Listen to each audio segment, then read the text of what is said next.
Adam snapped open his eyes and listened to the darkness with pounding heart and straining ears. The air in the small walled chamber was as thick as black wool and as difficult to breathe. Sweat crawled over his body like an army of spiders. Uttering a groan, he bent his forearm across his eyes. At the foot of his pallet, the straw rustled.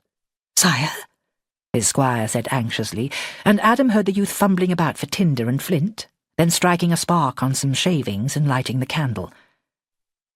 Jagged shadows flickered on the walls and made him think of the descriptions of hell that zealous priests sometimes fed their congregations. "Sire?" the squire said again. Adam lowered his arm and saw the frightened glitter in the youth's eyes. "I'm all right, Austin. Nothing but a bad dream." Sitting up, he motioned to the wine jug. The youth splashed a half measure into the cup beside it and anxiously handed it across. Adam drank thirstily, then looked over the rim at the youth.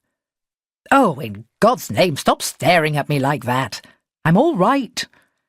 With the sort of life we've led recently, the wonder would be if I did not ride the nightmares." Austin chewed his lip. "Sorry, sir. It is just that you seemed troubled earlier, before we retired." Troubled was not the word. Adam shook his head mutely at the youth and thought of Heulwen in her tawny gown, the curves of her figure outlined by the tight lacing from armpit to waist, and the belt of pearls and gold thread encircling her hips.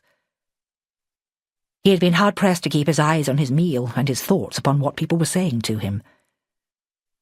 He lay down again, hands clasped behind his head, and, closing his eyes, saw her belt once more in his mind's eye. It had been Ralph's bride gift.